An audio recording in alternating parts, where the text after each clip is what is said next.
ਸਤਿ ਸ਼੍ਰੀ ਅਕਾਲ, ਨਮਸਕਾਰ। ਮੈਂ ਹਾਂ ਇੰਦਰਜੀਤ। ਸਾਡੇ ਅੱਜ ਦੇ ਪ੍ਰੋਗਰਾਮ ਖਰੀਆਂ ਖਰੀਆਂ ਦੇ ਵਿੱਚ ਤੁਹਾਡਾ ਸਵਾਗਤ ਹੈ। ਸਾਡੇ ਨਾਲ ਨੇ ਸੀਨੀਅਰ ਪੱਤਰਕਾਰ ਦੀਪਕ ਭੰਡਾਰੀ ਜੀ। ਭੰਡਾਰੀ ਸਾਹਿਬ ਨਮਸਕਾਰ ਜੀ। ਨਮਸਕਾਰ। ਭੰਡਾਰੀ ਸਾਹਿਬ, ਗੌਤਮ ਅਡਾਨੀ ਜਿਨ੍ਹਾਂ ਨੂੰ ਲੈ ਕੇ ਅੱਜ ਕੱਲ੍ਹ ਪੂਰੇ ਦੇਸ਼ ਦੇ ਵਿੱਚ ਕਾਫੀ ਬਵਾਲ ਖੜਾ ਹੋ ਚੁੱਕਿਆ ਹੈ। ਦੇਸ਼ ਦੇ ਵਿੱਚ ਬਵਾਲ ਨਹੀਂ, ਦੇਸ਼ ਦੀ ਅਰਥ ਵਿਵਸਥਾ ਦੇ ਵਿੱਚ ਇਸ ਵੇਲੇ ਪੂਰਾ ਉਥਲ ਪੁਥਲ ਮਚਿਆ ਹੋਇਆ ਹੈ ਜੀ। ਤੁਹਾਨੂੰ ਯਾਦ ਹੋਣਾ ਹੈ ਕਿ ਕੁਝ ਦਿਨ ਪਹਿਲਾਂ ਅਮਰੀਕਨ ਏਜੰਸੀ ਹੈ ਹਿਡਨਬਰਗ, ਉਹਨਾਂ ਦੀ ਰਿਪੋਰਟ ਨਸ਼ਰ ਹੁੰਦੀ ਹੈ ਜੀ। ਉਹ ਰਿਪੋਰਟ ਤੋਂ ਬਾਅਦ ਕਹਿੰਦਾ ਵੀ ਜਿਹੜੀ ਗੌਤਮ ਅਡਾਨੀ ਦੀ ਬਾਦਸ਼ਾਹਤ ਦਾ ਮਹਿਲ ਹੈ ਨਾ, ਉਹ ਮਹਿਲ ਢਹਿਣਾ ਸ਼ੁਰੂ ਹੋ ਗਿਆ ਹੈ। ਹੁਣ ਤੁਸੀਂ ਦੇਖੋ, ਇਸ ਰਿਪੋਰਟ ਤੋਂ ਬਾਅਦ ਹਾਲਾਂਕਿ ਅਡਾਨੀ ਸਮੂਹ ਨੇ 413 ਪੇਜਾਂ ਦਾ ਇੱਕ ਜਵਾਬ ਬਣਾ ਕੇ ਭੇਜਿਆ ਸੀ ਤੇ ਇਹ ਵੀ ਕਿਹਾ ਸੀ ਕਿ ਅਸੀਂ ਤੁਹਾਡੇ ਤੇ ਮਾਨਹਾਨੀ ਦਾ ਜਿਹੜਾ ਮੁਕੱਦਮਾ ਕਰਾਂਗੇ। ਤੇ ਹਿਡਨਬਰਗ ਨੇ ਕਿਹਾ ਸੀ ਤੁਸੀਂ ਮਾਨਹਾਨੀ ਦਾ ਜੇ ਦਾਅਵਾ ਕਰਨਾ ਨਾ ਤੇ ਅਮਰੀਕਾ ਤੇ ਵੀ ਜ਼ਰੂਰ ਕਰਿਓ, ਸਾਡੇ ਅਮਰੀਕਾ 'ਚ ਆ ਉੱਥੇ ਜ਼ਰੂਰ ਕਰਿਓ, ਤੇ ਸਾਡੇ ਕੋਲ ਜੋ ਅਸੀਂ ਕਿਹਾ ਆਪਣੀ ਇਸ ਰਿਪੋਰਟ ਤੇ ਕਾਇਮ ਹੈ। ਉਹਨਾਂ ਨੇ ਇਹ ਵੀ ਕਿਹਾ ਸੀ ਵੀ ਅਸੀਂ ਤੁਹਾਨੂੰ 88 ਸਵਾਲ ਪੁੱਛੇ ਸੀ, ਜਿਨ੍ਹਾਂ ਚੋਂ 62 ਸਵਾਲਾਂ ਦੇ ਤੇ ਤੁਸੀਂ ਜਵਾਬ ਹੀ ਨਹੀਂ ਦਿੱਤੇ ਜੀ। ਹੁਣ ਤੁਸੀਂ ਦੇਖੋ ਕਿ ਕਿਸ ਤਰ੍ਹਾਂ ਗੌਤਮ ਅਡਾਨੀ ਲਗਾਤਾਰ ਉਹਦੀ ਜਿਹੜੀ ਜਾਇਦਾਦ ਵਧੀ ਜਾ ਰਹੀ ਸੀ, ਉਹਦੀ ਸੰਪत्ति, ਅਕੂਟ ਸੰਪत्ति ਵਧੀ ਜਾ ਰਹੀ ਸੀਗੀ ਜੀ। ਤੇ ਇਹ ਲੋਕਾਂ ਦੇ ਮਨ 'ਚ ਵੀ ਸਵਾਲ ਸੀਗਾ। ਉਹ ਮੇਰੀ ਕਈ ਸ਼ੇਅਰ ਮਾਰਕੀਟ ਦੇ ਨਾਲ ਜੁੜੇ ਹੋਏ ਜਿਹੜੇ ਐਕਸਪਰਟ ਹੈ ਉਹਨਾਂ ਨਾਲ ਵੀ ਗੱਲ ਹੁੰਦੀ ਸੀ। ਉਹ ਕਹਿੰਦੇ ਵੀ ਸਮਝ ਨਹੀਂ ਆ ਰਹੀ, ਇੱਕ ਪਾਸੇ ਤੇ ਕਰੋਨਾ ਦੇ ਦੌਰਾਨ ਲੋਕਾਂ ਦੇ ਕਾਰੋਬਾਰ ਚਲੇ ਗਏ, ਲੋਕ ਬੇਰੋਜ਼ਗਾਰ ਹੋ ਗਏ, ਪਰ ਸ਼ੇਅਰ ਮਾਰਕੀਟ ਨੇ ਕਰੋਨਾ ਦੇ ਵਿੱਚ ਲੋਕਾਂ ਨੂੰ ਬਹੁਤ ਸਾਰੀ ਰਿਟਰਨ ਦਿੱਤੀ ਹੈ, ਬਹੁਤ ਸਾਰਾ ਪੈਸਾ ਲੋਕਾਂ ਨੇ ਕਮਾਇਆ। ਗੌਤਮ ਅਡਾਨੀ ਇੰਨੇ ਜ਼ਿਆਦਾ ਅਮੀਰ ਹੋ ਗਏ ਕਿ ਇਹ ਦੇਸ਼ ਦੇ ਨਹੀਂ, ਵਿਸ਼ਵ ਦੇ ਦੂਸਰੇ ਸਭ ਤੋਂ ਜ਼ਿਆਦਾ ਅਮੀਰ ਹੋ ਗਏ। ਤੇ ਉਸ ਤੋਂ ਬਾਅਦ ਹੁਣ ਜੋ ਸਥਿਤੀ, ਜੋ ਰਿਪੋਰਟਾਂ ਆ ਰਹੀਆਂ ਕਿ ਇਸ ਸ਼ੇਅਰ ਬਾਜ਼ਾਰ ਦੇ ਵਿੱਚ ਗਿਰਾਵਟ ਆਉਣ ਤੋਂ ਬਾਅਦ ਗੌਤਮ ਅਡਾਨੀ ਇਸ ਵੇਲੇ 20ਵੇਂ ਜਿਹੜਾ ਥਾਂ ਹੈ ਉੱਥੇ ਪਹੁੰਚ ਗਏ ਨੇ, ਜਾਂ ਉਤੋਂ ਵੀ ਥੱਲੇ ਆ ਗਏ ਨੇ। ਹੁਣ ਇਹ ਵੀ ਲੋਕ ਸਮਝਦੇ ਨੇ ਆਖਿਰਕਾਰ ਇਹ ਗੌਤਮ ਅਡਾਨੀ ਚੀਜ਼ ਕੀ ਹੈ। ਵੀ ਇਹਨੂੰ ਵਿਪਕਸ਼ ਜਿਵੇਂ ਆਰੋਪ ਲਗਾਉਂਦਾ ਹੈ ਵੀ ਗੌਤਮ ਅਡਾਨੀ ਨੂੰ ਬਹੁਤ ਸਾਰੇ 에ਅਰਪੋਰਟ ਸਰਕਾਰਾਂ ਨੇ ਦਿੱਤੇ ਹੈ, ਰੇਲਵੇ ਦਿੱਤੀ ਹੈ ਗੌਤਮ ਅਡਾਨੀ ਨੂੰ। ਹੁਣ ਮੇਰੀ ਕੁਝ ਬਹੁਤ ਜਿਹੜੇ ਸੀਨੀਅਰ ਲੀਡਰ ਹੈ ਉਹਨਾਂ ਨਾਲ ਵੀ ਤੇ ਕੁਝ ਆਪਣੇ ਜਿਹੜੇ ਕਿੱਤੇ ਦੇ ਲੋਕ ਹੈ ਉਹਨਾਂ ਨਾਲ ਵੀ ਗੱਲਬਾਤ ਹੁੰਦੀ ਹੈ। ਉਹ ਕਹਿੰਦੇ ਵੀ ਜਦੋਂ ਗੁਜਰਾਤ 'ਚ ਦੰਗੇ ਹੁੰਦੇ ਸੀ ਨਾ, ਉਦੋਂ ਮੁੱਖ ਮੰਤਰੀ ਸੀਗੇ ਉੱਥੇ ਨਰਿੰਦਰ ਮੋਦੀ ਜੀ। ਤੇ ਉਦੋਂ ਇੱਕ ਉਹਨਾਂ ਦੇ ਸੰਕਟ ਆ ਗਿਆ ਸੀ, ਮਤਲਬ ਉਦੋਂ ਪਾਰਟੀ ਨੇ ਵੀ ਇਹ ਕਿਹਾ ਸੀ, ਇੱਕ ਐਸਾ ਮਾਹੌਲ ਬਣ ਗਿਆ ਕਿ ਕਿਉਂ ਨਾ ਨਰਿੰਦਰ ਮੋਦੀ ਨੂੰ ਮੁੱਖ ਮੰਤਰੀ ਦੀ ਕੁਰਸੀ ਤੋਂ ਲਾਤਾ ਜਾਵੇ। ਤੇ ਕੁਝ ਇੰਡਸਟਰੀਲਿਸਟਾਂ ਨੇ ਵੀ ਇਹਦਾ ਸਮਰਥਨ ਕੀਤਾ ਸੀ। ਤੇ ਉਦੋਂ ਪ੍ਰਧਾਨ ਮੰਤਰੀ ਹੁੰਦੇ ਸੀ ਅਟਲ ਬਿਹਾਰੀ ਵਾਜਪਾਈ ਜੀ। ਤੇ ਅਟਲ ਬਿਹਾਰੀ ਵਾਜਪਾਈ ਦੇ ਕੋਲ ਉਦੋਂ ਇਹ ਗੌਤਮ ਅਡਾਨੀ ਹੀ ਸੀਗੇ ਕਿ ਜਿਨ੍ਹਾਂ ਨੇ ਹੁਣ ਪ੍ਰਧਾਨ ਮੰਤਰੀ ਜਿਹੜੇ ਨਰਿੰਦਰ ਮੋਦੀ ਨੇ ਉਦੋਂ ਮੁੱਖ ਮੰਤਰੀ ਸੀਗੇ, ਉਹਨਾਂ ਦਾ ਸਮਰਥਨ ਕੀਤਾ ਸੀ। ਤੇ ਇਹਨਾਂ ਨੇ ਕਿਹਾ ਸੀ ਗੁਜਰਾਤ 'ਚ ਸਾਨੂੰ ਮੁੱਖ ਮੰਤਰੀ ਹੁਣ ਮਿਲਿਆ ਵੀ ਅਸੀਂ ਕਿਹਨਾਂ ਹਾਲਾਤਾਂ 'ਚ ਜੀ ਰਹੇ ਸੀਗੇ। ਤੁਹਾਨੂੰ ਯਾਦ ਹੀ ਹੈ ਵੀ ਬਹੁਤ ਸਾਰੇ ਉੱਥੇ, ਮੈਂ ਧਰਮ ਦੀ ਗੱਲ 'ਚ ਨਹੀਂ ਪੈਣਾ ਕਿ ਕਿਸ ਤਰ੍ਹਾਂ ਹੋਇਆ, ਪਰ ਜਿੱਦਾਂ ਫਿਰ ਪ੍ਰਧਾਨ ਮੰਤਰੀ ਬਣੇ ਮੋਦੀ ਸਾਹਿਬ, ਤੇ ਉਸ ਤੋਂ ਬਾਅਦ ਕਿਸ ਤਰ੍ਹਾਂ ਜਿਹੜਾ ਇਹਦਾ ਗੌਤਮ ਅਡਾਨੀ ਦੀ ਗਰੋਥ ਹੋਈ ਹੈ, ਕਿਸੇ ਤੋਂ ਪਰੇ ਨਹੀਂ ਹੈ। ਵੀ ਕਿਸ ਤਰ੍ਹਾਂ ਵਿਪਕਸ਼ ਆਰੋਪ ਲਗਾਉਂਦਾ ਰਿਹਾ ਵੀ ਅਡਾਨੀ ਜਹਾਜ਼ ਅਡਾਨੀ ਦੇ ਚੱਲਦੇ ਹੈ, ਕਈ ਕੁਝ ਹੋ ਗਿਆ। PM ਸਾਹਿਬ ਤੇ ਵੀ ਸੀਗਾ ਵੀ ਇਹਦਾ ਅਡਾਨੀ ਦਾ ਜਹਾਜ਼ ਜਿਹੜਾ ਉਹਦਾ ਇਸਤੇਮਾਲ ਕੀਤਾ ਜਾਂਦਾ ਹੈ। ਸੱਚ ਕੀ ਹੈ ਝੂਠ ਕੀ ਹੈ ਤੇ ਲੋਕਾਂ ਨੂੰ ਪਤਾ ਹੈ। ਮਤਲਬ ਵਰਲਡ ਦਾ ਸਭ ਤੋਂ ਅਮੀਰ ਆਦਮੀ ਦੀ ਜਿਹੜੀ ਉਹ ਦਲਹੀਜ ਤੇ ਪਹੁੰਚ ਗਿਆ ਸੀ, ਪੌੜੀ ਤੇ ਜੀ ਜੀ। ਹੁਣ ਰਿਪੋਰਟ ਜਦੋਂ ਆਈ ਹਿਡਨਬਰਗ ਦੀ ਤੇ ਉਹਦਾ ਸਮਰਾਜ ਜਿਹੜਾ ਉਹ ਢਹਿਣਾ ਸ਼ੁਰੂ ਹੋ ਗਿਆ। ਹੁਣ ਇਹ ਵੀ ਕੁਝ ਤੇ ਜਿਹੜੇ ਅਰਥ ਸ਼ਾਸਤਰੀ ਇਹ ਕਹਿ ਰਹੇ ਨੇ ਵੀ ਇਸ ਵੇਲੇ ਹਾਲਾਤ ਦੇਸ਼ ਦੀ ਅਰਥ ਵਿਵਸਥਾ ਜਿਹੜੀ ਹੈ ਉਹ ਬਹੁਤ ਖਰਾਬ ਹੈ। ਵਿਪਕਸ਼ ਲਗਾਤਾਰ ਕਈ ਦਿਨਾਂ ਤੋਂ ਤੁਹਾਨੂੰ ਪਤਾ ਹੀ ਹੈ ਹੰਗਾਮਾ ਜਿਹੜਾ ਮਚਾ ਰਿਹਾ, ਇਹਦੇ ਤੇ ਚਰਚਾ ਕਰਨ ਦੀ ਗੱਲ ਕਰ ਰਿਹਾ, ਪਰ ਹਜੇ ਸਰਕਾਰੀ ਤੌਰ ਤੇ ਇਹਦੇ ਉੱਪਰ ਕੋਈ ਬਿਆਨ ਨਹੀਂ ਆਇਆ। ਹੁਣ RBI ਨੇ ਵੀ, ਰਿਜ਼ਰਵ ਬੈਂਕ ਆਫ ਇੰਡੀਆ ਨੇ ਵੀ ਤਮਾਮ ਬੈਂਕਾਂ ਤੋਂ ਰਿਪੋਰਟ ਮੰਗ ਲਈ ਹੈ ਵੀ ਗੌਤਮ ਅਡਾਨੀ ਦੀ ਕੰਪਨੀਆਂ ਨੂੰ ਕਿਹੜੇ ਬੈਂਕ ਵੱਲੋਂ ਕਿੰਨਾ ਲੋਨ ਦਿੱਤਾ ਗਿਆ, ਕਿਉਂਕਿ ਇਸ ਵੇਲੇ ਸਥਿਤੀ ਖਰਾਬ ਹੈ। ਹੁਣ ਇੱਕ ਵਾਰੀ ਤੁਹਾਨੂੰ ਇਹ ਵੀ ਯਾਦ ਹੋਣਾ ਅਨਿਲ ਅੰਬਾਨੀ ਜਿਹੜੇ ਕਿ ਮੁਕੇਸ਼ ਅੰਬਾਨੀ ਦੇ ਭਰਾ ਨੇ, ਉਹਨਾਂ ਦਾ ਵੀ ਇਸ ਤਰ੍ਹਾਂ ਹੀ ਗੁੱਡੀ ਚੜੀ ਸੀਗੀ ਜੀ।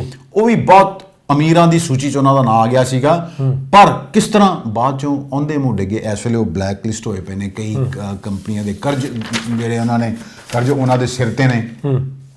ਹੁਣ ਸ਼ੇਅਰ ਲਗਾਤਾਰ ਡਿੱਗ ਰਿਹਾ। ਹੁਣ ਇਹ ਵੀ ਪਕਸ਼ ਮੰਗ ਤੇ ਕਰ ਰਿਹਾ ਚਰਚਾ ਕਰਾਓ। ਚਰਚਾ ਕਦੀ ਕਰੋਗੇ? ਤੁਸੀਂ ਕੀ ਕਰ ਲੋਗੇ ਜੇ ਚਰਚਾ ਵੀ ਹੋਏਗੀ? ਤੇ ਬਹੁਤ ਸਾਰੇ ਲੋਕ ਹੈ ਜਿਨ੍ਹਾਂ ਨੂੰ ਤੇ ਫ੍ਰੀ ਦੀਆਂ ਰੇਵੜੀਆਂ ਲਾਤੀਆਂ, ਮੁਫਤ ਦਾ ਅਨਾਜ ਵੰਡਤਾ, ਉਹਨਾਂ ਨੂੰ ਤੇ ਆਪਣੇ ਸਿਰਫ ਵੇਖਦਾ ਕਿ ਮੈਨੂੰ ਮੁਫਤ ਰੋਟੀ ਮਿਲ ਰਹੀ ਹੈ। ਦੇਸ਼ ਜਾਏ ਪਹਾੜ 'ਚ ਬੇਸਿਕਲੀ ਤੇ ਲੀਡਰਾਂ ਨੇ ਦੇਸ਼ ਦਾ, ਮੁਲਕ ਦਾ ਬੇੜਾ ਗਰਕ ਕਰਨ ਤੁਲੇ ਨੇ, ਸਿਰਫ ਤੇ ਸਿਰਫ ਆਪਣੀ ਉਹ ਨੇਤਾਗਿਰੀ ਚਮਕਾਉਣ ਵਾਸਤੇ।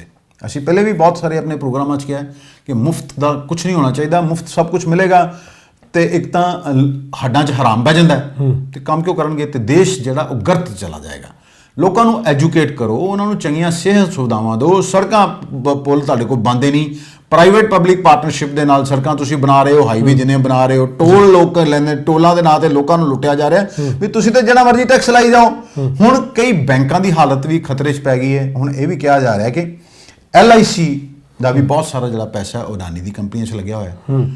ਹੁਣ ਜੇ ਇਸ ਤਰ੍ਹਾਂ ਦੀ ਸਥਿਤੀ ਹੁੰਦੀ ਹੈ ਵੀ ਜੇ ਸੁਧਾਰ ਨਹੀਂ ਹੁੰਦਾ ਜਾਂ ਵਾਕਈ ਤੁਸੀਂ ਉਹ ਵੀ ਦੇਖਿਆ ਹੋਣਾ ਹੈ, ਵਿਜੇ ਬਹੁਤ ਸਾਰੇ ਲੋਕ ਪਹਿਲੇ ਵੀ ਵਿਦੇਸ਼ਾਂ ਦੌੜ ਗਏ। ਵਿਜੇ ਮਾਲਿਆ ਉਦਾਹਰਣ ਹੈ, ਕਿੰਗਫਿਸ਼ਰ ਦੀ ਕਿਸੇ ਟਾਈਮ ਤੇ ਕਿੰਨੀ ਚੜ੍ਹਤ ਸੀਗੀ ਜੀ।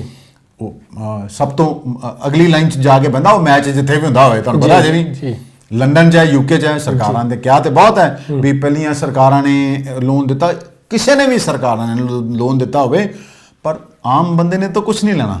ਲੋਨ ਤਾਂ ਲੀਡਰਾਂ ਨੇ ਦਿੱਤਾ ਨਾ, ਤੇ ਜਿਨ੍ਹਾਂ ਨੇ ਫਿਰ ਲੋਨ ਦਿੱਤਾ ਸਰਕਾਰ, ਤੁਸੀਂ ਉਹਨਾਂ ਤੇ ਕਾਰਵਾਈ ਕੀ ਕੀਤੀ? ਵੀ ਤੁਸੀਂ ਕਿਆ ਉਹਨਾਂ ਦੀ ਸੰਪਤੀਆਂ ਵੇਚ ਕੇ ਭਰਪਾਈ ਕੀਤੀ ਦੇਸ਼ ਦੀ? ਵੀ ਲੋਕਾਂ ਨੂੰ ਤੁਸੀਂ ਕਰਜ਼ ਦੇਈ ਜਾਓ। ਹੁਣ ਝੂਠ ਬੋਲ ਕੇ ਜਿਹੜਾ ਸਮਰਾਜ ਖੜਾ ਕੀਤਾ ਗਿਆ ਹੈ, ਉਹਦਾ ਬੱਬਲ ਇੱਕ ਵਾਰੀ ਫਟਣਾ ਸੀ। ਹੁਣ ਅਸੀਂ ਨਹੀਂ ਕਹਿ ਰਹੇ ਕਿ ਅਡਾਨੀ ਬਾਹਰ ਨਿਕਲ ਆਏਗਾ ਇਸ ਜੋ ਸਥਿਤੀ ਚੱਲ ਰਹੀ ਹੈ ਵੀ ਕਈ ਮਤਲਬ 1 ਲੱਖ ਅਰਬ ਡਾਲਰ ਤੋਂ ਜ਼ਿਆਦਾ ਪੈਸਾ ਜਿਹੜਾ ਅਡਾਨੀ ਦਾ ਘਟ ਗਿਆ। ਹਜੇ ਵੀ ਬਹੁਤ ਜ਼ਿਆਦਾ ਉਹਦੇ ਕੋਲ ਪੈਸਾ ਹੈ, ਬਹੁਤ ਜ਼ਿਆਦਾ ਸਮਰਾਜੇ ਉਹਦਾ ਖੜਾ ਹੈ, ਕਿਉਂਕਿ ਇੱਕ ਦਿਨ 'ਚ ਨਹੀਂ ਬਣਿਆ। ਪਿਛਲੇ ਕਈ ਸਾਲਾਂ ਤੋਂ ਲਗਾਤਾਰ ਤੁਹਾਨੂੰ ਕਈ ਠੇਕੇ, ਕਈ ਕੁਛ ਵਿਦੇਸ਼ 'ਚ ਵੀ ਪੈਸਾ ਇਨਵੈਸਟ ਕੀਤਾ, ਉਹਨੇ ਬਹੁਤ ਕੁਝ ਕੀਤਾ।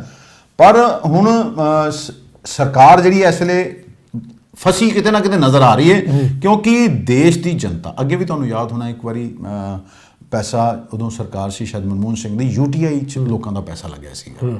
UTI ਕੋਈ ਇੱਕ ਯੂਨਿਟ ਆਇਆ ਸੀਗਾ, ਉਸ ਤੋਂ ਬਾਅਦ ਕਿਸ ਤਰ੍ਹਾਂ ਲੋਕਾਂ ਦੇ ਪੈਸੇ ਡੁੱਬ ਗਏ ਸੀਗੇ। ਇੱਕ ਇਸ ਤੋਂ ਪਹਿਲੇ ਵੀ ਸਕੈਮ ਹੋਇਆ ਸੀਗਾ ਜੀ, ਉਹਨੂੰ ਹਰਸ਼ਦ ਮਹਿਤਾ ਸਕੈਮ ਕਹਿੰਦੇ ਆ, ਵੀ ਉਹਦੇ ਤੇ ਇੱਕ ਪਿਕਚਰ ਵੀ ਬਣ ਚੁੱਕੀ ਹੈ ਵੀ ਕਿਸ ਤਰ੍ਹਾਂ, ਮਤਲਬ ਇਹ ਕਿਸ ਤਰ੍ਹਾਂ ਲੋਕਾਂ ਨੂੰ ਉਲਝਾਇਆ ਜਾਂਦਾ ਹੈ। ਆਮ ਬਹੁਤ ਸਾਰੇ ਲੋਕ ਹੈ ਜਿਹੜੇ ਸ਼ੇਅਰਾਂ 'ਚ ਪੈਸੇ ਲਗਾਉਂਦੇ ਆ, ਪਰ ਉਹਨਾਂ ਨੂੰ ਸ਼ੇਅਰ ਮਾਰਕੀਟ ਦੇ ਬਾਰੇ ਕੋਈ ਸਮਝ ਤਾਂ ਹੈ ਨਹੀਂ। ਉਹ ਰੋਜ਼ ਵੇਖਦੇ ਆ ਸ਼ੇਅਰ ਇੰਨਾ ਵੱਧ ਗਿਆ, ਅੱਜ 1000 ਰੁਪਏ ਦੀ ਚੀਜ਼ 1200 ਦੀ ਹੋ ਗਈ, ਉਹ ਫਿਰ ਕਹਿੰਦੇ ਫਿਰ ਯਾਰ ਕੰਮ ਤੇ ਕੋਈ ਵੀ ਨਹੀਂ ਕਰਨਾ ਪੈਂਦਾ, ਇਹ ਜ਼ਿਆਦਾ ਵਧੀਆ। ਹੁਣ ਦੇਖੋ ਫਿਲਹਾਲ ਸੰਕਟ ਤਾਂ ਹੈ ਹੀ ਹੈ, ਤੇ ਹੁਣ ਆਉਣ ਵਾਲਾ ਸਮਾਂ ਦੱਸੇਗਾ ਵੀ ਸਰਕਾਰ ਇਹਦੇ ਤੋਂ ਕਿਵੇਂ ਬਚ ਕੇ ਨਿਕਲਦੀ ਹੈ, ਤੇ ਕਿਉਂਕਿ ਜਨਤਾ ਨੂੰ ਜਵਾਬ ਤੇ ਦੇਣਾ ਹੀ ਪੈਣਾ ਨਾ ਜੀ। ਸਰ, ਪੰਜਾਬ ਦੇ ਮਾਨਯੋਗ ਗਵਰਨਰ BL ਪੁਰੋਹਿਤ ਜੀ, ਬਨਵਾਰੀ ਲਾਲ ਪੁਰੋਹਿਤ ਜੀ ਪੰਜਾਬ ਦੇ ਸਰਹੱਦੀ ਇਲਾਕਿਆਂ ਦੇ ਦੌਰੇ ਤੇ ਨੇ, ਤੇ ਹੁਣ ਇਹ ਹੈ ਕਿ ਪੰਜਾਬ ਸਰਕਾਰ ਨੂੰ ਉਹਨਾਂ ਦੇ ਦੌਰਿਆਂ ਤੋਂ ਇਤਰਾਜ਼ ਵੀ ਹੋਣਾ ਸ਼ੁਰੂ ਹੋ ਗਿਆ। ਦੇਖੋ ਜੀ, ਅਸੀਂ ਪਹਿਲੇ ਵੀ ਪ੍ਰੋਗਰਾਮ ਕੱਲ ਕੀਤਾ ਸੀ, ਉਹਦੇ 'ਚ ਕਿਹਾ ਸੀਗਾ ਵੀ ਮੈਂ ਇੰਨੇ ਐਕਟਿਵ ਗਵਰਨਰ ਪਹਿਲੀ ਵਾਰੀ ਦੇਖੇ ਨੇ ਜੀ। ਪਰਸੋਂ ਮੈਂ ਉਹਨਾਂ ਦੀ ਪ੍ਰੈਸ ਕਾਨਫਰੰਸ ਵੀ ਗਿਆ ਸੀਗਾ, ਉੱਥੇ ਉਹ ਕਹਿੰਦੇ ਆ ਵੀ ਦੇਖੋ ਪਾਕਿਸਤਾਨ ਨੇ ਇੱਕ ਪ੍ਰੋਕਸੀ ਵਾਰ ਜਿਹੜੀ ਹੈ ਉਹ ਲਗਾਈ ਹੈ ਦੇਸ਼ ਦੇ ਖਿਲਾਫ ਜੀ। ਉੱਦਾਂ ਤੇ ਕਹਿੰਦੇ ਉਹ ਸਾਡੇ ਨਾਲ ਲੜ ਨਹੀਂ ਸਕਦਾ, ਤੇ ਕਿਸ ਤਰ੍ਹਾਂ ਸਾਡੀ ਯੁਵਾ ਜਨਰੇਸ਼ਨ ਨੂੰ ਉਹ ਨਸ਼ੇ ਦਾ ਆਦੀ ਬਣਾ ਰਿਹਾ, ਤੇ ਇੱਥੇ ਵੀ ਕੁਝ ਲੋਕ ਨੇ ਜਿਹੜੇ ਉਹਨਾਂ ਦੀ ਮਦਦ ਕਰ ਰਹੇ ਨੇ। ਉਹ ਦੇਖੋ DGP ਉਹਨਾਂ ਦੇ ਨਾਲ ਸੀ, ਗੌਰਵ ਯਾਦਵ ਨਾਲ, ਚੀਫ ਸੈਕਟਰੀ ਉਹਨਾਂ ਦੇ ਨਾਲ ਸੀਗੇ, ਬਹੁਤ ਸਾਰੀ ਸੁਰੱਖਿਆ ਏਜੰਸੀਆਂ ਦੇ ਜਿਹੜੇ ਅਧਿਕਾਰੀ ਵੱਡੇ ਸੀ ਉਹ ਉਹਨਾਂ ਦੇ ਨਾਲ ਸੀਗੇ। ਉਹਨਾਂ ਨਾਲ ਮੀਟਿੰਗ ਵੀ ਕੀਤੀ ਹੈ। ਉਹਨਾਂ ਦਾ ਇਹ ਕਹਿਣਾ ਹੀ ਸੀਗਾ ਵੀ ਦੇਖੋ ਜਦੋਂ ਮੈਨੂੰ ਪਤਾ ਲੱਗ ਰਿਹਾ ਹੈ, ਮੀਡੀਆ ਤੋਂ ਪਤਾ ਲੱਗ ਰਿਹਾ ਜਾਂ ਹੋਰ ਵੀ ਬਹੁਤ ਸਾਰੀਆਂ ਖਬਰਾਂ ਮੇਰੇ ਕੋਲ ਆਉਂਦੀਆਂ, ਤੇ ਮੈਂ ਦੇਸ਼ ਆਪਣੇ ਜਿਹੜਾ ਪ੍ਰਦੇਸ਼ ਹੈ ਪੰਜਾਬ ਨੂੰ ਬਰਬਾਦ ਹੁੰਦਿਆਂ ਨਹੀਂ ਦੇਖ ਸਕਦਾ ਜੀ। ਕਹਿੰਦੇ ਮੈਂ ਪੋਲੀਟੀਸ਼ੀਅਨ ਵੀ ਰਿਹਾ, ਮਤਲਬ 3 ਵਾਰ ਦੇ MP ਰਹੇ, ਮੰਤਰੀ ਵੀ ਰਹੇ, 3 ਰਾਜਾਂ ਦੇ ਪਹਿਲੇ ਉਹ ਗਵਰਨਰ ਰਹਿ ਚੁੱਕੇ ਹੈ, ਚੌਥੇ ਉਹ ਪੰਜਾਬ ਦੇ ਬਣੇ ਨੇ, ਅਸਮ, ਮੇਘਾਲਿਆ, ਤਾਮਿਲਨਾਡੂ ਤੇ ਹੁਣ ਪੰਜਾਬ ਦੇ। ਹੁਣ ਇਹਦੇ ਵਿੱਚ ਅਮਨ ਅਰੋੜਾ ਜਿਹੜੇ ਕਿ ਅਰਬਨ ਡਿਵੈਲਪਮੈਂਟ ਮਿਨਿਸਟਰ ਨੇ, ਉਹਨਾਂ ਦਾ ਇਹ ਕਹਿਣਾ ਕਿ ਜਿਹੜਾ ਬਨਵਾਰੀ ਲਾਲ ਪੁਰੋਹਿਤ ਜਿਹੜੇ ਰਾਜਪਾਲ ਨੇ ਉਹ ਸਿਆਸੀ ਭਾਸ਼ਣ ਦੇ ਰਹੇ ਹੈ। ਹਾਲਾਂਕਿ ਇਸ ਤੋਂ ਬਾਅਦ ਉਹਨਾਂ ਦੀ ਪ੍ਰਤੀਕਿਰਿਆ ਵੀ ਆਈ ਹੈ ਗਵਰਨਰ ਸਾਹਿਬ ਦੀ ਵੀ, ਉਹਨਾਂ ਦਾ ਕਹਿਣਾ ਹੈ ਵੀ ਜੇ ਸਰਕਾਰ ਜੇ ਮੈਂ ਇਸ ਤਰ੍ਹਾਂ ਕਰ ਰਿਹਾ ਤੇ ਸਾਬਿਤ ਕਰੋ। ਉਹਨਾਂ ਦਾ ਕਹਿਣਾ ਵੀ ਇਹ ਪਹਿਲੇ ਇਦਾਂ ਕਦੀ ਨਹੀਂ ਹੋਇਆ। ਅਮਨ ਅਰੋੜਾ ਇਹ ਕਹਿ ਰਹੇ ਨੇ ਵੀ ਪਹਿਲੇ ਕਦੀ ਨਹੀਂ ਹੋਇਆ ਵੀ ਕਿਸੇ ਰਾਜ ਦਾ ਰਾਜਪਾਲ ਰਾਜਨੀਤੀ ਭਾਸ਼ਣ ਦਿੰਦਾ ਰਹੇ, ਵੀ ਸਿਰਫ ਰਾਜਨੀਤੀ ਫਾਇਦੇ ਲਈ ਆਪਣੇ ਪੰਜਾਬ ਨੂੰ ਇਹ ਨੁਕਸਾਨ ਕਰ ਰਹੇ ਨੇ ਵੀ ਅਸੀਂ ਚੁਣੀ ਹੋਈ ਸਰਕਾਰ ਹਾਂ ਤੇ ਇਹ ਅਸੀਂ ਸਾਨੂੰ ਤੇ ਲੋਕਾਂ ਨੇ ਚੁਣਿਆ ਤੇ ਇਹ ਨੋਮੀਨੇਟਡ ਨੇ, ਵੀ ਇਹ ਆਪਣਾ ਜਿਹੜਾ ਚਲਾ ਰਹੇ ਨੇ ਇਲੈਕਟਿਡ ਦੇ ਮੁਕਾਬਲੇ ਸਿਲੈਕਟਿਡ ਸਰਕਾਰ ਚਲਾ ਰਿਹਾ ਹੈ। ਹੁਣ ਇਹਦੇ ਦੇਖੋ ਇਹਦੇ ਤੇ ਉਹਨਾਂ ਨੇ ਰਾਜਪਾਲ ਉਹਨਾਂ ਦਾ ਬਿਆਨ ਵੀ ਆਉਂਦਾ ਵੀ ਮੈਂ ਕੋਈ ਐਸੀ ਗੱਲ ਨਹੀਂ ਕਰ ਰਿਹਾ, ਕਿਉਂਕਿ ਮੇਰਾ ਤੇ ਮਕਸਦ ਹੈ ਕਿ ਪੰਜਾਬ ਨੂੰ ਤੇ ਪੰਜਾਬ ਦੀ ਜਿਹੜੀ ਜਨਰੇਸ਼ਨ ਨੂੰ ਬਚਾਇਆ ਕਿਵੇਂ ਜਾਏ। ਉਹਨਾਂ ਨੇ ਇਹ ਵੀ ਕਿਹਾ ਸੀਗਾ ਵੀ ਅਸੀਂ ਆਉਣ ਵਾਲੀ ਪੀੜ੍ਹੀਆਂ ਨੂੰ ਦੇ ਕੇ ਕੀ ਜਾ ਰਹੇ ਹਾਂ ਜੀ, ਵੀ ਕੀ ਅਸੀਂ ਨਸ਼ੇ ਦੀਆਂ ਆਦੀ ਹੋ ਰਹੀਆਂ ਪੀੜ੍ਹੀਆਂ ਕੀ ਦੇ ਕੇ ਜਾਵਾਂਗੇ ਇਹਨਾਂ ਨੂੰ।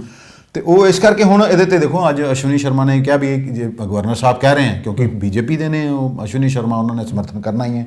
ਕੱਲ ਉਹਨਾਂ ਦਾ ਸਮਰਥਨ ਮਨਜਿੰਦਰ ਸਿੰਘ ਸਿਰਸੇ ਨੇ ਵੀ ਕੀਤਾ ਹੈ ਜੀ। ਤੇ ਸਰਕਾਰ 'ਚ ਟਕਰਾਅ ਇਹ ਪਹਿਲੀ ਵਾਰ ਨਹੀਂ ਹੈ, ਸ਼ੁਰੂ ਇਹ ਉਦੋਂ ਹੋਇਆ ਸੀ ਟਕਰਾਅ ਗਵਰਨਰ ਸਾਹਿਬ ਦਾ ਤੇ ਆਪਣੀ ਸਰਕਾਰ ਦਾ। ਇਹ ਜਦੋਂ 22 ਸਤੰਬਰ ਨੂੰ ਇਹਨਾਂ ਨੇ ਸਪੈਸ਼ਲ ਸੈਸ਼ਨ ਦੀ ਮਨਜ਼ੂਰੀ ਨਹੀਂ ਸੀ ਦਿੱਤੀ। ਉਦੋਂ ਜਦੋਂ ਇਹ ਵੀ ਯਾਦ ਹੈ ਤੁਹਾਨੂੰ ਕਿਹਾ ਵੀ ਆਮ ਆਦਮੀ ਪਾਰਟੀ ਵੱਲੋਂ ਬੜੇ ਆਰੋਪ ਲਗਾਏ ਗਏ ਸੀਗੇ ਕੁਝ ਲੀਡਰਾਂ ਵੱਲੋਂ ਵੀ ਸਾਡੇ ਲੀਡਰਾਂ ਨੂੰ ਤੋੜਨ ਦੀ ਕੋਸ਼ਿਸ਼ ਕੀਤੀ ਜਾ ਰਹੀ ਹੈ, ਆਪਰੇਸ਼ਨ ਲੁੱਟ ਚਲਾਇਆ ਜਾ ਰਿਹਾ ਹੈ, 25 ਕਰੋੜ ਰੁਪਏ ਦੀ ਆਫਰ ਹੋਈ ਹੈ, ਪਰ ਉਹ ਕਿਹਨੂੰ ਆਫਰ ਕਿੱਥੇ ਹੋਈ, ਕਿੰਨੇ ਕੀਤੀ, ਇਹਨਾਂ ਨੇ ਰੌਲਾ ਵੀ ਬੜਾ ਪਾਇਆ, ਹਜੇ ਤੱਕ ਕੋਈ ਜਾਂਚ ਸਾਹਮਣੇ ਨਹੀਂ ਆਇਆ। ਉਸ ਤੋਂ ਬਾਅਦ ਖਟਾਸ ਸ਼ੁਰੂ ਹੋਈ ਸੀ। ਫਿਰ ਉਹ ਤੁਹਾਨੂੰ ਇਹ ਵੀ ਪਤਾ ਵੀ ਕਿਸ ਤਰ੍ਹਾਂ ਚੰਡੀਗੜ੍ਹ ਦੇ ਐਸਐਸਪੀ ਨੂੰ ਲਾਤਾ ਗਿਆ, ਵਾਈਸ ਚਾਂਸਲਰ ਜਿਹੜੇ ਹੈ ਬਾਬਾ ਫਰੀਦ ਯੂਨੀਵਰਸਿਟੀ ਦੇ ਉਹਨੂੰ ਬੁਲਾਉਣ 'ਚ, ਐਗਰੀਕਲਚਰ ਯੂਨੀਵਰਸਿਟੀ ਦੇ ਜਿਹੜੇ ਵਾਈਸ ਚਾਂਸਲਰ ਹੈ ਉਹਨੂੰ ਲਾਉਣ 'ਚ, ਮਤਲਬ ਇਹ ਬਹੁਤ ਮੁੱਦਿਆਂ ਦੇ ਉੱਤੇ ਇਹਨਾਂ ਦਾ ਮਨਮੁਟਾਵ ਹੁੰਦਾ ਰਿਹਾ। ਪਰ ਪਹਿਲੇ ਅੰਮ੍ਰਿਤਸਰ ਰਹੇ ਪੁਰੋਹਿਤ ਸਾਹਿਬ, ਫਿਰ ਫਾਜ਼ਿਲਕਾ ਗਏ ਸੀਗੇ, ਉਹ ਫਿਰੋਜ਼ਪੁਰ ਉਹਨਾਂ ਨੇ ਗੱਲਬਾਤ ਕੀਤੀ ਹੈ ਤੇ ਉਹਨਾਂ ਮੈਨੂੰ ਨਹੀਂ ਲੱਗਦਾ, ਦੇਖੋ ਜੇ ਪੰਜਾਬ ਦੇ ਭਲੇ ਲਈ ਕੋਈ ਕੰਮ ਕਰ ਰਿਹਾ ਹੈ ਤੇ ਕਿਸੇ ਵੀ ਨੂੰ ਵੀ ਰਾਜਨੇਤਾ ਨੂੰ ਇਤਰਾਜ਼ ਨਹੀਂ ਹੋਣਾ ਚਾਹੀਦਾ। ਹੁਣ ਤੁਸੀਂ ਵੀ ਤਾਂ ਸਰਕਾਰ ਵੀ ਤੇ ਇਹੀ ਚਾਹੁੰਦੀ ਨਾ ਵੀ ਨਸ਼ਾ ਖਤਮ ਹੋ ਜਾਏ। ਹੁਣ ਪੁਰੋਹਿਤ ਸਾਹਿਬ ਜਿਹੜੇ ਕਹਿੰਦੇ ਵੀ ਨੈਟਵਰਕ ਜਿਹੜਾ ਅੰਦਰੋਂ ਜੇਲ੍ਹਾਂ 'ਚੋਂ ਬਹਿ ਕੇ ਚੱਲ ਰਿਹਾ, ਜੇ ਨਹੀਂ ਚੱਲ ਰਿਹਾ ਤੇ ਸਾਬਿਤ ਕਰਨ, ਕਿਉਂਕਿ ਡੀਜੀਪੀ ਸਾਹਿਬ ਨੇ ਆਪ ਮੰਨਿਆ। ਹੁਣ ਜੇ ਜੇਲ੍ਹਾਂ 'ਚ ਮੋਬਾਈਲ ਜਾ ਰਹੇ ਨੇ ਤੇ ਆਖਿਰਕਾਰ ਮੋਬਾਈਲ ਪਹੁੰਚਾ ਕੌਣ ਰਿਹਾ ਹੈ, ਕਿਸ ਤਰ੍ਹਾਂ ਨੈਟਵਰਕ ਅਪਰਾਧੀ ਉੱਥੋਂ ਬੈਠ ਕੇ ਚਲਾ ਰਹੇ ਨੇ। ਹੁਣ ਉਹਨਾਂ ਦਾ ਇਹ ਕਹਿਣਾ ਵੀ ਮੈਂ ਪੰਜਾਬ ਨੂੰ ਬਰਬਾਦ ਹੁੰਦਾ ਨਹੀਂ ਦੇ ਸਕਦਾ। ਵਿਰੋਧੀ ਤਾਕਤਾਂ ਜਿਹੜੀਆਂ ਉਹ ਪੰਜਾਬ ਤੇ ਖਾਸ ਤੌਰ ਤੇ ਉਹਨਾਂ ਨੇ ਪਾਕਿਸਤਾਨ ਦੀ ਗੱਲ ਕੀਤੀ ਸੀ ਤੇ ਉਹ ਕਹਿੰਦੇ ਵੀ ਮੈਂ ਪੰਜਾਬ ਦੇ ਹਿਤੈਸ਼ੀ ਇਹਦੇ ਫਾਇਦੇ ਵਾਸਤੇ ਹੀ, ਨਹੀਂ ਤੇ ਕਹਿੰਦੇ ਕੌਣ ਗਵਰਨਰ ਕਿਹਦਾ ਜੀ ਕਰਦਾ ਮੈਂ ਆਪਣਾ ਉੱਠ ਕੇ ਗਵਰਨਰ ਹਾਊਸ ਛੱਡ ਕੇ ਤੇ ਪਿੰਡਾਂ 'ਚ ਤੁਰਿਆ ਫਿਰਾਂ। ਇਸ ਕਰਕੇ ਸਰਕਾਰ ਨੂੰ ਵੀ ਚਾਹੀਦਾ ਵੀ ਜੇ ਵਾਕਈ ਉਹ ਚੰਗੀ ਕੋਈ ਗੱਲ ਕਰ ਰਹੇ ਹੈ ਤੇ ਉਹਨਾਂ ਤੋਂ ਤੁਸੀਂ ਸਿੱਖ ਲਓ, ਤੁਸੀਂ ਕੋਈ ਵਧੀਆ ਕੰਮ ਕਰੋ। ਜੇ ਤੁਹਾਡੇ ਕੋਲੋਂ ਅਪਰਾਧੀਆਂ ਤੇ ਕਿਉਂ ਨਕੇਲ ਨਹੀਂ ਪੈ ਰਹੀ, ਇਹ ਸਭ ਤੋਂ ਸਮਝ ਤੋਂ ਪਰੇ ਹੈ ਮੇਰੇ ਤੇ। ਆਪਣਾ ਸਾਹਿਬ ਜਿਹੜੇ ਸੀਐਮ ਨੇ ਜੀ, ਪੰਜਾਬ ਦੇ ਸੀਐਮ ਨੇ ਖੇਡਾਂ ਨੂੰ ਕਾਫੀ ਉੱਚਾ ਚੁੱਕਣ ਦੀ ਗੱਲ ਕੀਤੀ ਹੈ ਤੇ ਹੁਣ ਇੱਕ ਨਵਾਂ ਮਾਮਲਾ ਸਾਹਮਣੇ ਆਇਆ ਜਿੱਥੇ ਉਹਨਾਂ ਨੇ ਇੱਕ ਕੋਚ ਨੂੰ ਨੌਕਰੀ ਦਿੱਤੀ ਹੈ ਜਿਹੜਾ ਕਿ ਦਿਹਾੜੀ ਕਰਕੇ ਆਪਣਾ ਪਰਿਵਾਰ ਦਾ ਪੇਟ ਪਾਲ ਰਿਹਾ ਸੀ। ਦੇਖੋ ਨੌਕਰੀ ਦੇ ਨਹੀਂ ਦਿੱਤੀ, ਉਹਨਾਂ ਨੇ ਕਹਿਤਾ ਵੀ ਨੌਕਰੀ ਦੇ ਦੇਵਾਂਗੇ, ਕਿਉਂਕਿ ਨੌਕਰੀ ਦੇਣ ਦੀ ਪ੍ਰਕਿਰਿਆ ਕਾਫੀ ਲੰਬੀ ਹੁੰਦੀ ਹੈ। ਇਹ ਹੈਗਾ ਪਰਮਜੀਤ ਸਿੰਘ ਹੈ, ਇਹ ਨੈਸ਼ਨਲ ਹਾਕੀ ਪਲੇਅਰ ਹੈ ਫਰੀਦਕੋਟ ਤੋਂ। ਕੁਝ ਦਿਨ ਪਹਿਲੇ ਨਾ ਇੱਕ ਅਖਬਾਰ 'ਚ ਉਹਦੀ ਰਿਪੋਰਟ ਨਸ਼ਰ ਹੋਈ ਸੀ ਵੀ ਦੇਖੋ ਇੱਕ ਨੈਸ਼ਨਲ ਪਲੇਅਰ ਨੂੰ ਆਪਣਾ ਪੇਟ ਪਾਲਣ ਵਾਸਤੇ, ਪਰਿਵਾਰ ਚਲਾਉਣ ਵਾਸਤੇ ਪੱਲੇਦਾਰੀ ਕਰਨੀ ਪੈਂਦੀ ਹੈ। ਮਤਲਬ ਉਹਦੀ ਆਪਣੀ ਮੋਢੇ ਤੇ ਬੋਰੀਆਂ ਚੁੱਕੀਆਂ ਹੁੰਦੀਆਂ, ਉਹਦੀ ਉਹ ਰਿਪੋਰਟ ਜ਼ਾਹਰ ਹੁੰਦੀ ਹੈ। ਤੇ ਇਹ ਜਿਹੜਾ ਕਾਲਜ ਇਹ ਕਾਫੀ ਅੱਛਾ ਖਿਲਾੜੀ ਰਿਹਾ, ਇਹਨੇ 9 ਵਾਰੀ ਜਿਹੜਾ ਹੈ ਉਹ ਸੀਨੀਅਰ ਨੈਸ਼ਨਲ ਗੇਮਸ 'ਚ ਹਾਕੀ ਦਾ ਪਲੇਅਰ ਹੈ, ਉਹ 'ਚ ਹਿੱਸਾ ਲਿਆ। 5 ਇਹਦੇ ਮੈਡਲ ਵੀ ਆਏ ਹੈ ਤੇ ਇਹ ਕਈ ਵਾਰੀ ਚੁਣਿਆ ਗਿਆ ਨੈਸ਼ਨਲ ਵਾਸਤੇ। ਹੁਣ ਕਿਉਂਕਿ ਉਹਦੇ ਸੱਟ ਲੱਗ ਗਈ ਸੀ ਤੇ ਉਹਦੀ ਆਰਥਿਕ ਹਾਲਤ ਆਮ ਤੌਰ ਤੇ ਦੇਖਿਆ ਗਿਆ ਕ੍ਰਿਕਟ ਨੂੰ ਛੱਡ ਕੇ, ਅਸੀਂ ਦੇਖੋ IPL ਹੁੰਦਾ ਹੈ, ਕਰੋੜਾਂ ਰੁਪਏ ਦੀ ਸੱਟੇਬਾਜ਼ੀ ਹੁੰਦੀ ਉਹਦੇ ਤੇ। ਮੈਂ ਤੇ ਕਹਾਂਗਾ ਸੱਟੇਬਾਜ਼ੀ ਉਹ ਕਰਾ ਰਹੇ ਹੈ, ਇਹਦੇ ਨਾਲ ਕੋਈ ਆਮ ਬੰਦੇ ਨੂੰ ਫਾਇਦਾ ਨਹੀਂ ਹੈ ਕਿ ਮੈਚ ਕਰਾਈ ਜਾਓ ਤੁਸੀਂ।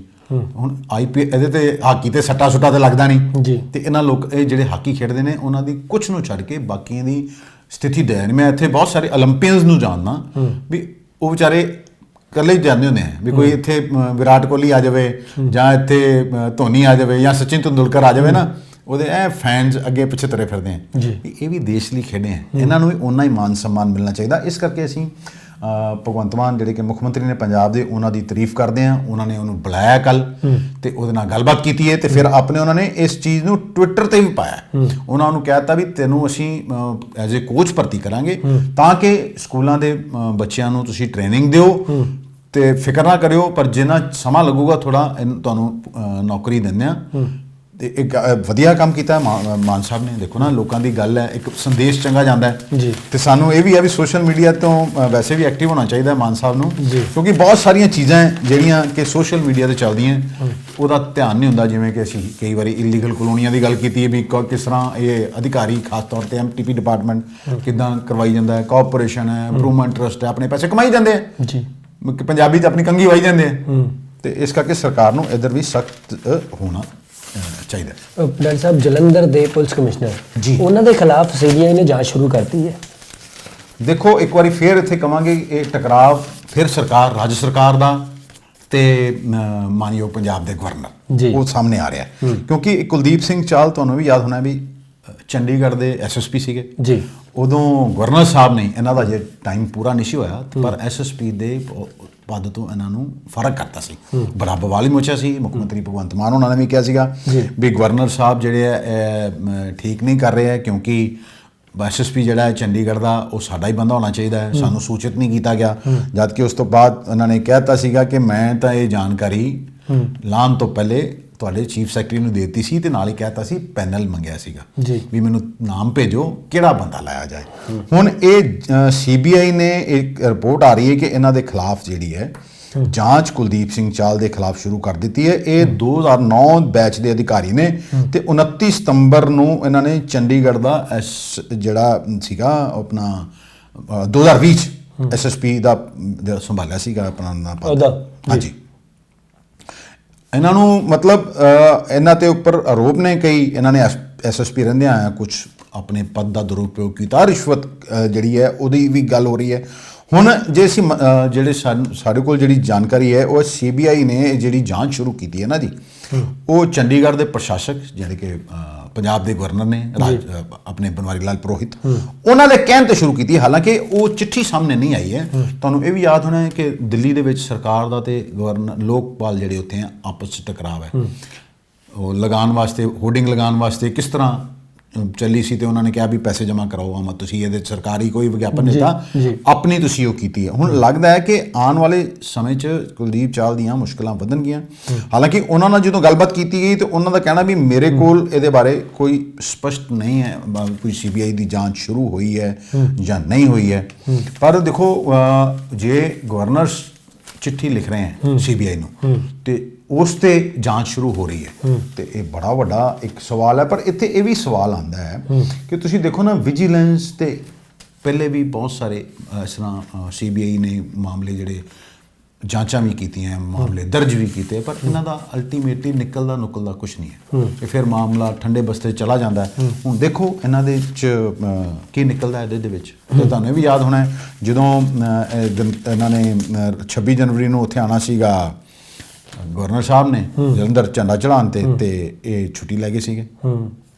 ਡਾਕਟਰ ਸਾਹਿਬ ਫਰੀਦਕੋਟ ਵਿੱਚ ਲੱਗੇ ਬਹਿਬਲ ਕਲਾਂ ਗੋਲੀकांड ਜਦੋਂ ਹੋਇਆ ਸੀ, ਬੇਅਦਬੀ ਨੂੰ ਲੈ ਕੇ ਲੱਗੇ ਧਰਨੇ ਤੇ ਹੁਣ ਕੁੰਵਰ ਵਿਜੇ ਪ੍ਰਤਾਪ ਵੀ ਪਹੁੰਚੇ ਨੇ। ਪਿਛਲੇ ਦਿਨੀ ਜਿਹੜੇ ਪੰਜਾਬ ਵਿਧਾਨ ਸਭਾ ਦੇ ਸਪੀਕਰ ਵੀ ਗਏ ਸਨ, ਉਹਨਾਂ ਨੇ ਵੀ ਕੋਈ ਆਸ਼ਵਾਸਨ ਦੇ ਕੇ ਆਏ ਸਨ ਤੇ ਪਰ ਉਹਦਾ ਕੋਈ ਹੱਲ ਨਹੀਂ ਨਿਕਲਿਆ। ਤੇ ਹੁਣ ਇਹ ਦੇਖੋ, ਇਹ ਤੁਹਾਨੂੰ ਯਾਦ ਹੈ ਕਿ ਬਹਿਬਲ ਜਿਹੜਾ ਬਰਗਾੜੀ ਕਾਂਡ ਹੋਇਆ ਸੀ, ਉਸ ਤਰ੍ਹਾਂ ਉੱਥੇ ਬੇਅਦਬੀ ਹੁੰਦੀ ਹੈ, ਫਿਰ ਉਸੇ ਨੂੰ ਇਨਸਾਫ ਦਿਵਾਉਣ ਵਾਸਤੇ ਇੱਕ ਮੋਰਚਾ ਲੱਗਦਾ ਹੈ, ਉੱਥੇ ਗੋਲੀ ਚੱਲ ਜਾਂਦੀ ਹੈ, 2 ਲੋਕਾਂ ਦੀ ਮੌਤ ਹੋ ਜਾਂਦੀ ਹੈ। ਇੱਕ ਵਾਰੀ ਫਿਰ ਦੇਖੋ, ਜਦੋਂ ਆਮ ਆਦਮੀ ਪਾਰਟੀ ਦੀ ਸਰਕਾਰ ਅਜੇ ਇਲੈਕਸ਼ਨ ਨਹੀਂ ਸੀ ਹੋਏ ਤੇ ਅਰਵਿੰਦ ਕੇਜਰੀਵਾਲ ਸਾਹਿਬ ਇਹ ਕਹਿੰਦੇ ਸੀਗੇ कि मेरे साथ कुंवर विजय प्रताप हैं, 24 घंटे में रिपोर्ट को लागू कर देंगे। ਹੁਣ ਤਾਂ ਕੁੰਵਰ ਵਿਜੇ ਪ੍ਰਤਾਪ ਸਿੰਘ ਨੂੰ ਤੇ ਆਪ ਖੁੱਡੇ ਲਾਇਆ ਹੈ।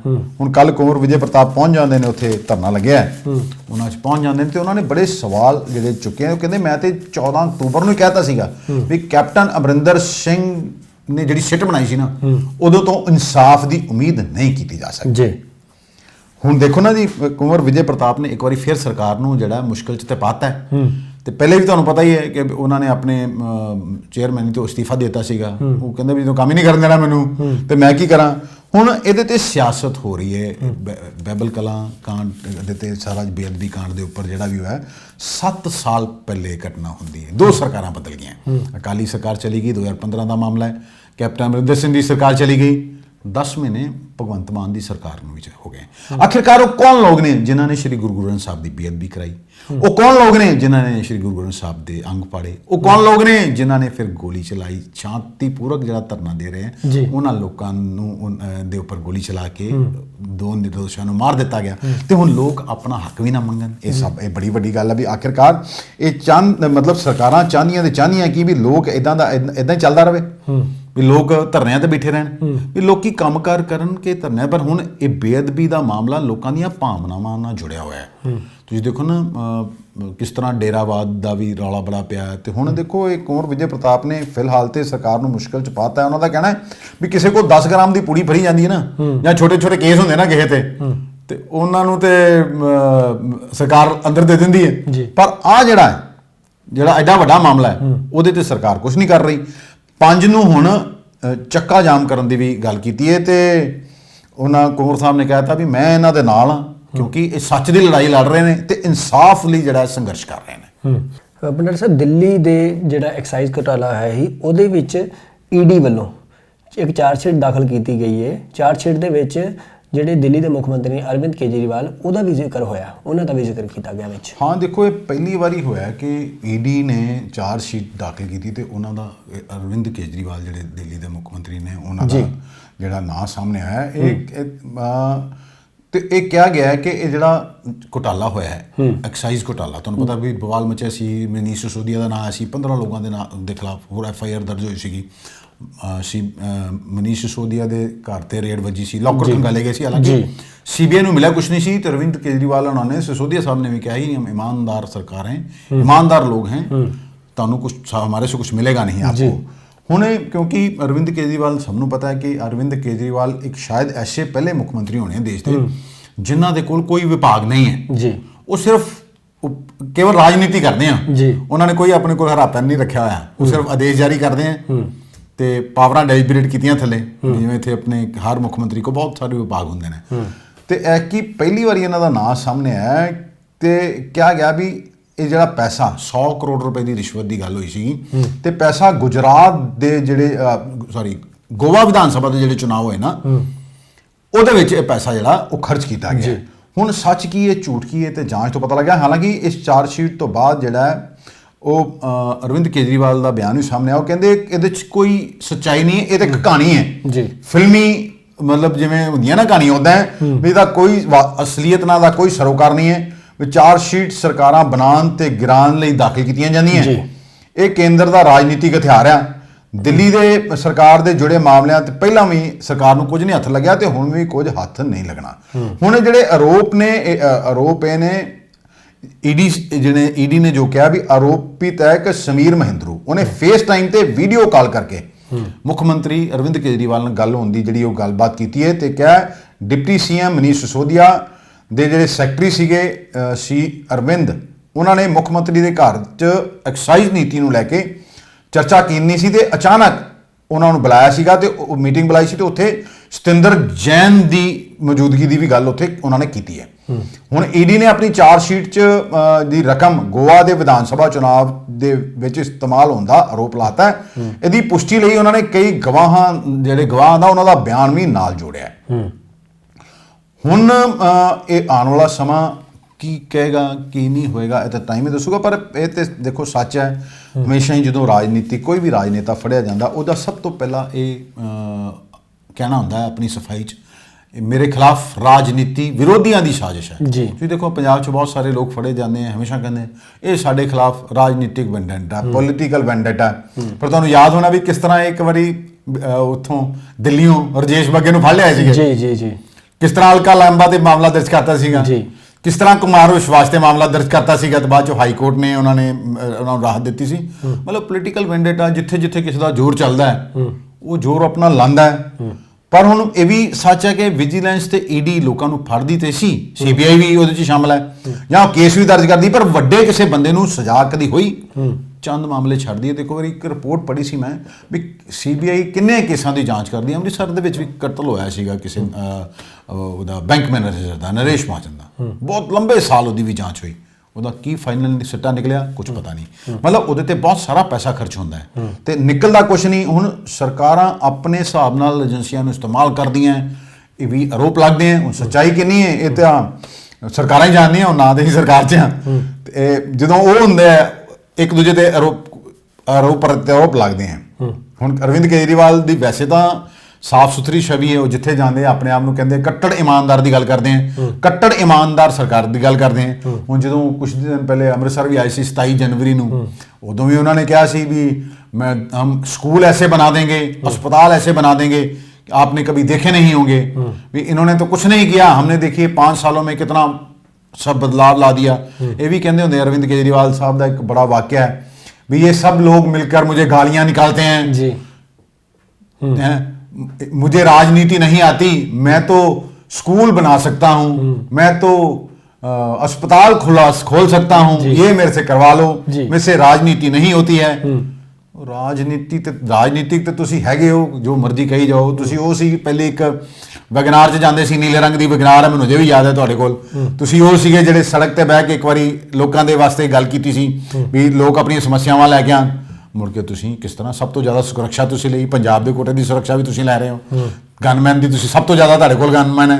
ਮਤਲਬ ਇਹ ਸਾਰੇ ਰਾਜਨੀਤਿਕ ਇਹਨਾਂ ਦੇ ਕਹਿੰਦੇ ਨੇ ਵੀ ਹਾਥੀ ਦੇ ਦੰਦ ਖਾਣ ਦੇ ਹੋਰ ਵਿਖਾਣ ਦੇ ਹੋਰ। ਹੁਣ ਕੇਜਰੀਵਾਲ ਸਾਹਿਬ ਇਹਦੇ 'ਚ ਹੈਗੇ ਹੈ ਜਾਂ ਨਹੀਂ ਹੈਗੇ, ਇਹ ਤਾਂ ਸਮਾਂ ਦੱਸੂਗਾ। ਪਰ ਫਿਲਹਾਲ ਜੋ ਈਡੀ ਨੇ ਕੀਤਾ ਉਹਦੇ 'ਚ ਰਿਪੋਰਟ ਦਾ ਇਹ ਹੈ ਵੀ ਇਹਨਾਂ ਦਾ ਨਾਮ ਦਾ ਉਹਨਾਂ ਨੇ ਜ਼ਿਕਰ ਕੀਤਾ। ਤੇ ਅੱਜ ਵੈਸੇ ਕੈਬਨਿਟ ਦੀ ਮੀਟਿੰਗ ਵੀ ਹੋ ਰਹੀ ਹੈ ਪੰਜਾਬ ਦੇ ਵਿੱਚ ਨਾ, ਭਗਵੰਤ ਮਾਨ ਦੀ ਅਗਵਾਈ ਦੇ ਵਿੱਚ।